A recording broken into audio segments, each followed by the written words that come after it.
Deus.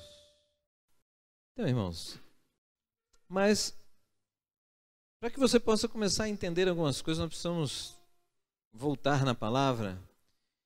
E é interessante porque nós estamos num tempo tão cheio de iniquidade, não é não? Você concorda comigo ou eu estou sendo exagerado? Tão cheio de coisa errada, né? Então, quando eu falo assim, não é porque você é um cristão, até as pessoas aí fora falam. Pessoas que não são cristãs também acham, concordam, né? Que existe muita... Assim, as pessoas estão perdendo a moral, as pessoas estão perdendo a integridade, né? Não é verdade? E é interessante porque no meio dessa situação toda que nós estamos vivendo, eu acho assim, interessante e concordo, né?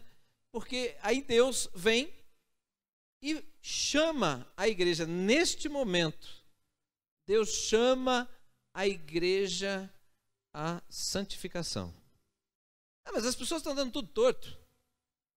Pois é, neste momento Deus diz para a igreja, se santifique. Por quê? Porque nós somos um povo santo. Santo significa separado. Então nós não somos, ou não temos a vida que nós tínhamos antes no mundo, né? Nós fomos tirados do mundo. Vivemos no reino de Deus. Amém? Estão entendendo? Então pode observar, nós temos falado, né, sobre a profecia de Joel. Nós estamos vivendo o momento da profecia de Joel. Mas nós vemos assim um período de... A profecia de Joel, ela traz um período, uma revelação de que as pessoas, o povo, né, estava vivendo um tempo difícil, um tempo de escassez em todos os lados.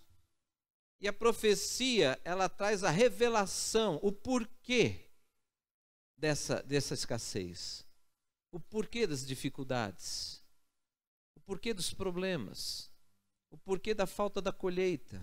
O porquê que a chuva não chegou na hora certa. Né? Não estou falando daqui de Alfenas, estou falando lá daquele tempo. Mas a profecia, ela percorre os anos e ela vem se cumprir na nossa vida hoje. Nós estamos vivendo o mesmo tempo daquela profecia, que foi dita tantos anos atrás. Nós estamos vivendo aquilo. Nós estamos vendo a iniquidade, né? Nós estamos vendo a criminalidade, nós estamos vendo a escassez de tudo quanto é forma. Nosso país tem sido abalado de várias formas, mas a profecia de Joel diz que tudo isso é porque nós nos afastamos do Senhor. A igreja, o povo de Deus, tem se afastado do Senhor. E quando ele fala de se afastar no Senhor, ele não está dizendo que as pessoas deixaram de falar de Deus, que as pessoas deixaram de frequentar os lugares de adoração. Não. As pessoas continuavam frequentando os lugares de adoração, por quê? Porque é uma forma de se identificar como povo de Deus. Mas lembra que nós falamos no começo? Deus, ele sonda teu coração. Deus vê o teu proceder de todos os dias, não só dentro do templo. Deus vê para onde está inclinado agora o teu coração, as coisas que você planeja e você deseja, quais são as motivações, aquilo que motiva a sua vida. E aí ele diz, tudo isso está mostrando que você está longe, se afastando. E quando nós nos afastamos de Deus, não só a profecia de Joel, mas outros textos falam que quando nós nos afastamos do Senhor, nós vamos sendo tragados pelo pecado. Tudo bem? Estão entendendo, irmãos? Agora olha para mim. Eu falei que você ia ter que trabalhar um pouco da transparência hoje. Eu estou certo ou estou errado? O que isso gera? Desânimo. A gente usa o linguajar cristão, mas a hora que vem um problema na nossa vida, a nossa fé não está firme. Vem o abatimento, vem o desespero, vem vou largar a mão. Já viu? Esse ano eu ouvi tantos crentes falar, vou largar a mão. Eu falei, o quê? Largar a mão? Largar a mão de Deus? Você está perdido, meu cara. Se largar a mão de Deus, você está morto para a eternidade. Você sabe o que a palavra de Deus diz quando uma pessoa que conhece a Deus diz, eu não quero mais andar com Deus? Você sabe o que a palavra de Deus diz quando uma pessoa declara isso? Nem ore mais por ele, é o que a palavra de Deus diz. Esse já era. Ele conheceu a verdade e abandonou a verdade. Já era. Coisa séria. E as pessoas falam, sim. Sabe por quê?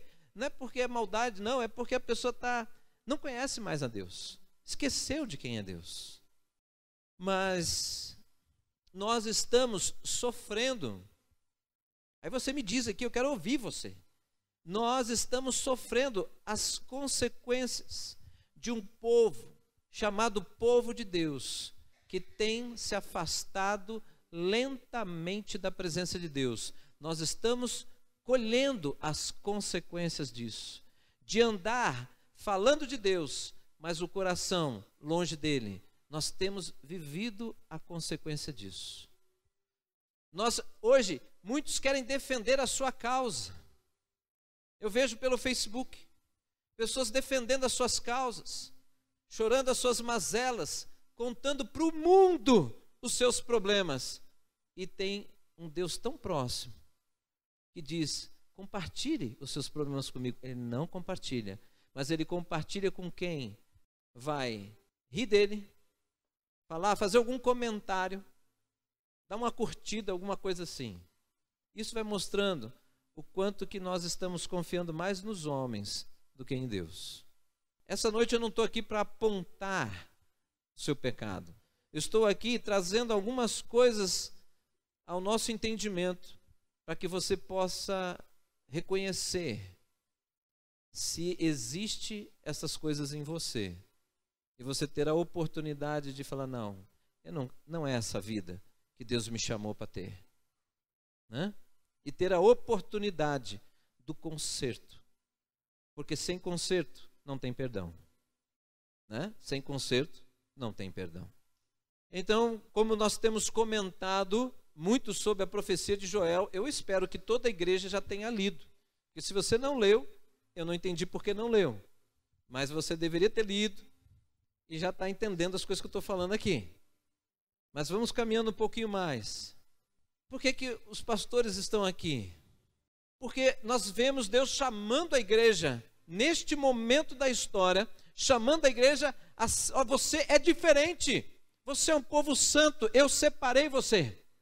Não é para você andar como as pessoas andam, é para você andar como eu tenho orientado você a andar. Por quê? Porque o caminho de Deus é perfeito. Quem não quer a bênção de Deus? Quem não quer receber a nova vida que o Senhor planejou para mim e para você? Quem não quer que ela se manifeste de verdade, diante dos seus olhos, do seu dia a dia? Você vê a glória de Deus operando no seu dia. Eu sei que qualquer um que está aqui quer. E Deus, Ele não falha no que Ele promete. Então, esse processo todo de santificação vem através de algo que eu e você temos que valorizar um pouco mais. O sacerdócio. Você tem que valorizar um pouco mais os seus pastores. Você tem que valorizar mais o sumo pastor. Estão entendendo, irmãos? Quando seus pastores orientam você de alguma coisa, vocês não estão servindo a pastor. Na verdade, pastor serve a vocês. Agora, os pastores têm uma responsabilidade diante de Deus, de conduzir a vida de vocês, orar por vocês, aconselhar vocês, corrigir vocês. De que maneira? Da maneira que a palavra do Senhor diz. Por quê? Porque vocês são propriedade do Senhor, como eu também, né? Vocês são propriedade do Senhor, mas o Senhor confiou a nós o cuidado de vocês. E um dia, não vocês, mas nós, vamos nos apresentar no mesmo lugar que vocês vão se apresentar. E Deus vai falar assim, bom, eu te coloquei no lugar de honra, você é um ministro da palavra de Deus. e o que você fez nesta posição. Entenderam? Mas o sacerdócio, ele existe sobre a vida da igreja para cuidar de vocês, irmãos. Está entendendo? Cuidar de vocês. E hoje, quando nós falamos de sacerdócio, quando nós falamos de autoridade espiritual, nós vemos um movimento, né, dentro não só da igreja, mas nós vemos aí fora um movimento de as pessoas, elas não querem estar debaixo de autoridade. As pessoas ficam inquietas debaixo de autoridade. Elas acham que estar debaixo de uma autoridade é diminuí-las, quando na verdade elas vão ser cuidadas e protegidas. Eu quero estar debaixo da autoridade do meu pastor. Eu quero estar debaixo da autoridade do Senhor Jesus, porque eu sei que Ele de fato cuida de mim. Eu não penso em sair fora da autoridade dele. Por quê? Porque eu fico vulnerável. Mas se eu estiver debaixo da autoridade dele, com toda a minha fragilidade, eu estou protegido. Estão entendendo, irmãos? Como no passado, você lendo o Velho Testamento, você vê pessoas foram levantadas para conduzir o seu povo. Foi ou não foi, irmãos? E você pode ver, você que lê a palavra do Senhor, você vê que as pessoas que ouviram os líderes, eles não padeceram, eles viveram, foram agraciados, foram supridos, em diferentes condições de vida, eles foram guardados pelo Senhor. Por quê? Porque um dos princípios da palavra de Deus, o Senhor diz, eu não quero sacrifícios. O que Ele quer? Obediência. É impossível você desenvolver a sua fé se você não for fiel ao Senhor. É impossível você crescer em fé se você não for obediente. Por quê? Porque tem horas que você não consegue acreditar naquilo, porque a tua fé não está forte naquela área. Mas Deus diz, vá. Mas Senhor, eu não consigo acreditar nisso, mas eu te disse, vá. Então eu vou obedecer, vou tremendo, batendo os dentes, batendo o joelho, mas eu vou porque Deus mandou. E aí o que vai acontecer? O cuidado de Deus se manifesta. E aí eu cresço em fé. Estão entendendo? Irmãos, porque você, pela carta de Pedro, diz que eu e você fomos chamados de uma geração de sacerdotes e profetas. Se você recebeu do Senhor coisas que você tem autoridade, são questões espirituais que Deus te dá autoridade, por isso é sacerdócio. Ele te dá autoridade para realizar, para falar. Agora veja bem, se você quer fazer isso com alegria, sem peso e com paz, você primeiro exerça a sua obediência. Porque depois você vai se deparar com algumas situações na sua vida que você espera que a pessoa te ouça, que a pessoa absorva o que você falou, para que ela possa viver a nova vida. E aí, quando a coisa não acontece, aí você vai lembrar, eu já fiz isso com alguém, e agora estou sentindo na pele aquilo que aconteceu. Entende, irmãos? Está dando para entender o que eu estou falando? Porque é importante você saber. Eu gostaria que você abrisse a palavra do Senhor em Mateus capítulo 18, versículo 18. Nós somos corpo de Cristo e nós temos autoridade. Nós somos corpo de Cristo e o Senhor te deu autoridade. Nós somos corpo de Cristo. Deus te deu autoridade. Você tem que falar para um mundo espiritual que você reconhece isso. Diz assim, Mateus 18, 18. Digo-lhes a verdade. Quem disse? Jesus. Digo-lhes a verdade, tudo o que vocês ligarem na terra terá sido ligado no céu. E tudo o que você desligar na terra terá sido desligado no céu. Aleluia. Sabe o que isso mostra? Isso mostra que existe ligação da terra com o céu. E existe ligação da terra com o céu através da igreja. através da sua vida. Aquilo que você liga aqui é ligado lá. Aquilo que você desliga aqui é desligado lá. Alô, igreja? Isso é maravilhoso, mas também é uma grande responsabilidade. Cuidado com o que você desliga e cuidado com o que você liga.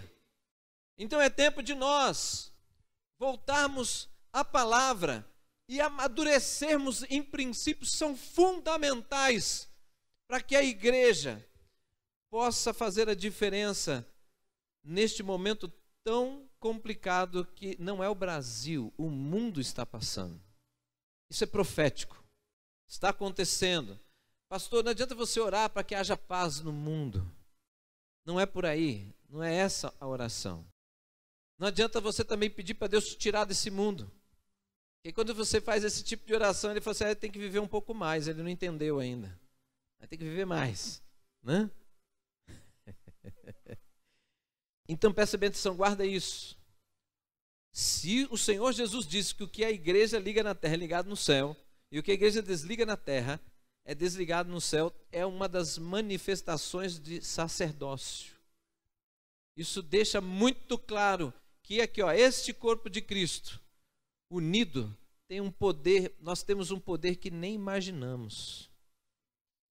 Eu queria que você abrisse a palavra do Senhor lá em 1 Pedro, versículo 5, para você verificar junto comigo isso.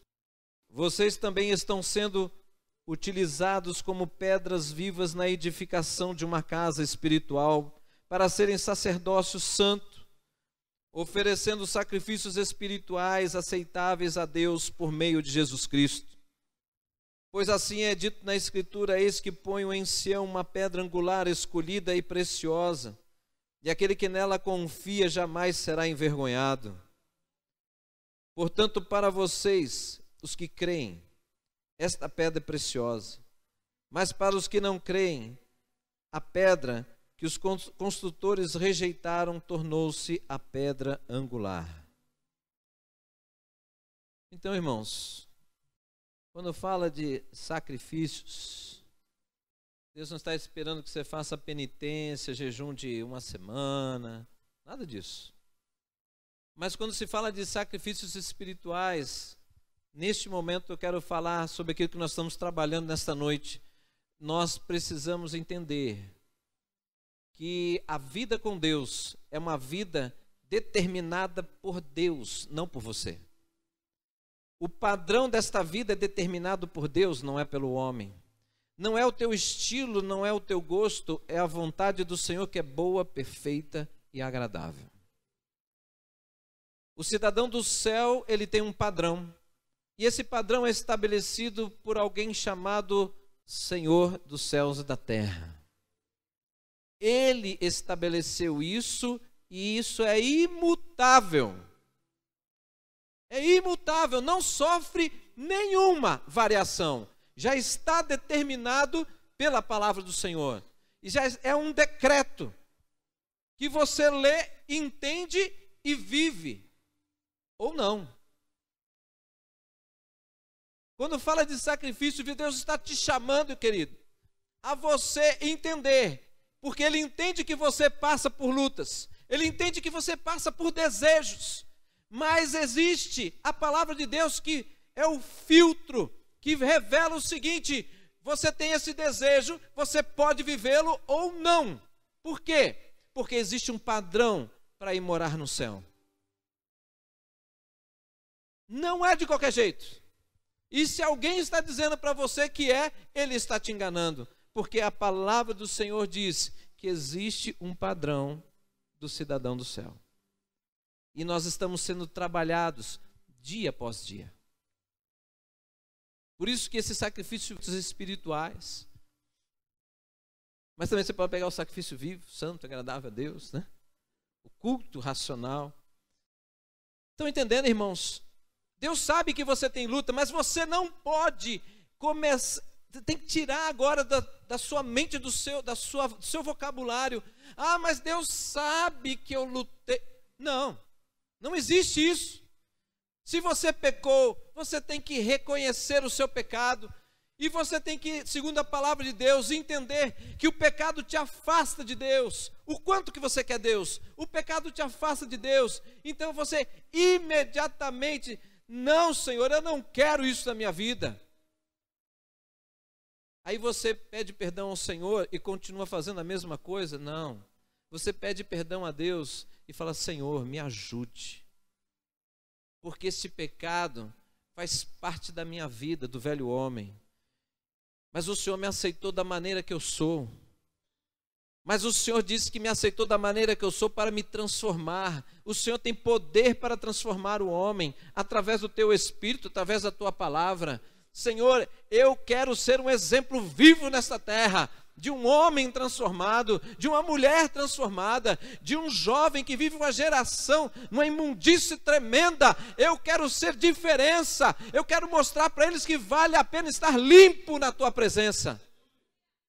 Porque eles não te conhecem, mas eu te conheço porque tu és santo. E eu me santifico para te conhecer um pouco mais. Eu me santifico porque eu quero a unção do Senhor. Eu quero o poder do Senhor operando na minha vida. Eu quero entrar num lugar e o Senhor se manifestar. Eu quero fazer uma faculdade e não ter apenas um curso. Eu quero ser cabeça nessa geração. Eu não quero ser cauda, eu quero ser cabeça. Estão entendendo? Mas você acha que é de qualquer maneira? Não! Aqueles que reconhecem a pedra não serão envergonhados. Então, não é vir à igreja. Você já é igreja. Eu não vou à igreja. Eu sou a igreja. Eu vou ao templo para adorar. Por quê? Porque eu sou igreja. Você tem que ter essa convicção, porque o inimigo da nossa alma, ele vem tentando minar a nossa identidade cristã, o valor que nós temos neste mundo, o que Deus confiou a nós nessa geração. Ficamos lutando por coisinhas pequenas, quando na verdade Deus já nos deixou como herdeiros. Percebe? Perdeu a visão. E quando perde a visão, isso é sinal de pecado. Está afastado do Senhor. Não enxerga, porque a luz vem de Deus. Se não tiver ela, não enxerga. Não enxerga. Então, mas a palavra do Senhor diz que haverão pessoas que não reconhecerão. Ele está falando para o povo de Deus, viu? Haverão pessoas que não reconhecerão, mesmo no nosso meio, não reconhecerão. Essas pessoas serão pedras de tropeço. Já ouviu falar isso? Pedra de tropeço, pessoa que atrapalha a tua vida de crescer na fé. Pessoa que entra na tua vida e não te acrescenta nada, só tenta tirar. Pessoa, e às vezes ela nem está percebendo que ela faz isso, mas ela faz. Atrapalha o seu horário para chegar na igreja. Quando senta do teu lado, fica do teu lado e você querendo prestar atenção, até que chega uma hora que você nem presta mais atenção porque você já caiu na malha dela, né? Aí você também é um multiplicador disso e fica falando na igreja, vai lá para fora, né? Vai lá para fora, aí eu vou fazer companhia para o irmão lá. Olha que compaixão, fazer uma companhia para o irmão lá que está olhando os carros. Nada, não está afim. Então isso aí, diz a palavra do Senhor que haverão pessoas chamadas pedra de tropeço. Mas a gente tem que olhar para o Senhor e falar: Senhor, tem misericórdia de mim. Eu não quero ser uma dessas. Eu quero ser um adorador do Senhor. Hein? Então eu trago para vocês nesta noite para envergonhar Satanás, para envergonhar o inimigo da nossa alma. Você é a geração eleita. Não é outra que vem aí, você é a geração eleita. Está escrito na palavra do Senhor. Ao momento que eu abro esta palavra e leio, esta palavra é para mim. A palavra está no contexto do hoje, não é do amanhã e nem do ontem. Ela é atemporal. A geração passada já veio, era para eles, é para nós hoje. Nós somos geração eleita. O inimigo da nossa alma fica tentando falar da nossa fragilidade, das nossas dificuldades, dos nossos pecados, que muitas vezes ele aponta o pecado que é real. mas eu quero dizer uma coisa para você: você não trata pecado com o inimigo da sua alma, você trata pecado com o Senhor, porque Ele é o único que pode te perdoar, é o único. Só que eu queria que você lembrasse o seguinte, não sei se Deus me permite fazer uma brincadeira com as palavras aí, para que Deus é ciumento, né? Porque a palavra do Senhor diz que você é um povo escolhido do Senhor. Então, se você realmente se vê assim, ou talvez você não veja, mas precisa ver, você precisa lembrar que o Senhor te alcançou, mas Ele não te força a nada. Ele te alcançou e revelou Ele e aquilo que Ele tem para você. Mas você tem que dizer sim ou dizer não. O teu silêncio significa não. Você precisa se comprometer. Uma aliança envolve compromisso.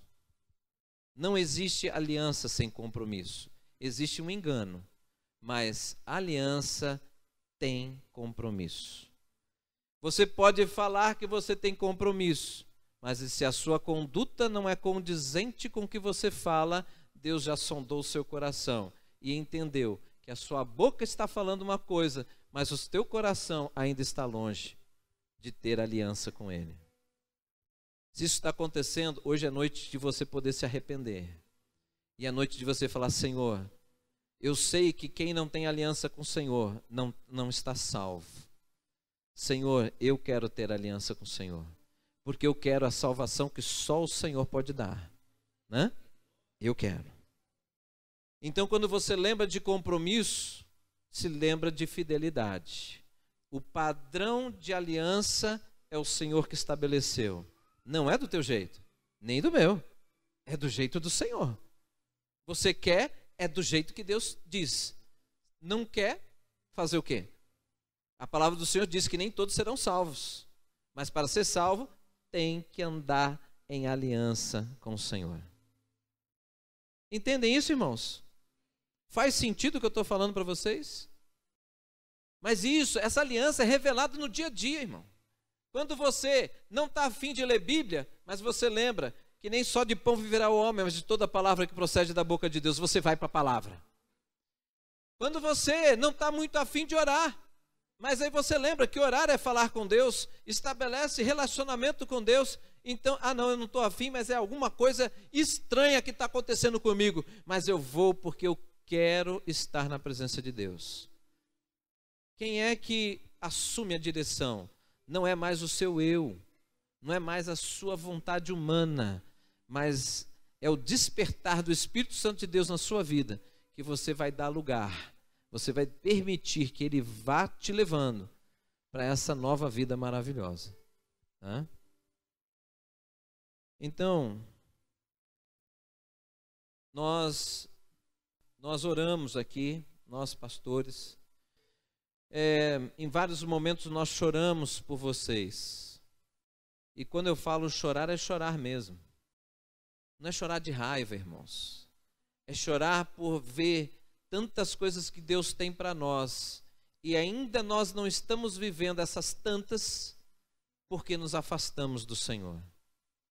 E quando eu falo isso, irmãos, não é a Igreja Batista Ágape. Não é.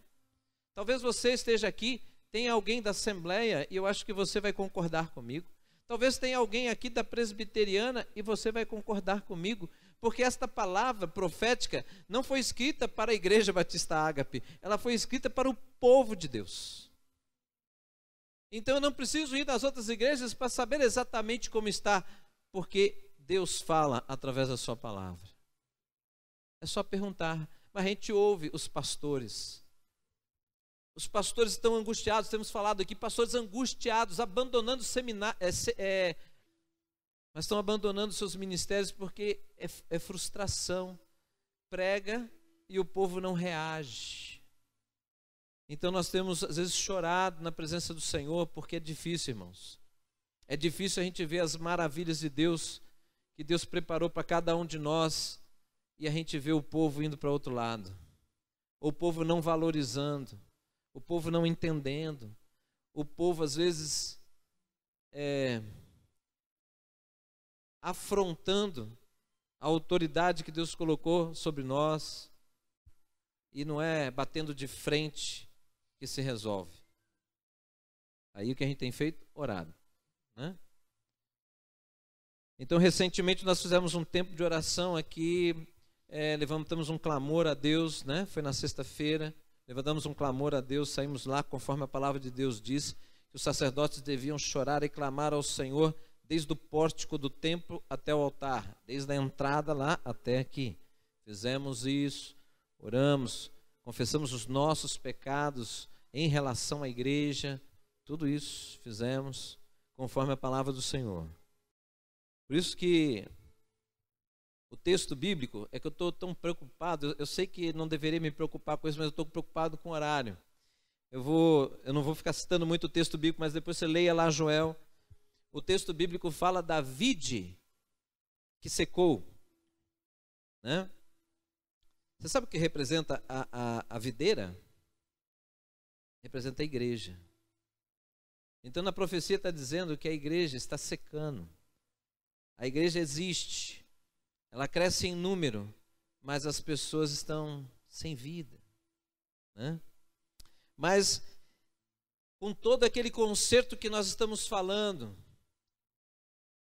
a orientação de Deus, porque Deus ama o seu povo, Ele chama o povo ao arrependimento. Se arrependam. Por quê? Porque Deus tem plano para mudar. Deus é misericordioso. Deus quer trazer a chuva serôdia, né? Que é a chuva que chega no tempo certo para que haja colheita, para que haja o que a sua vida frutifique, para que haja alegria, para que haja segurança, né?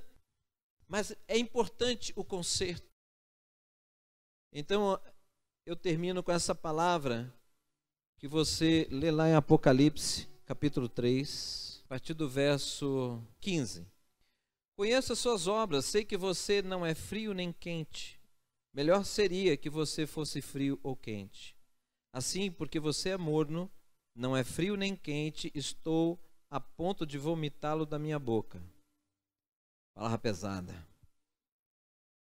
Você diz, olha que importante aqui. Você diz, estou rico, adquiri riquezas e não preciso de nada.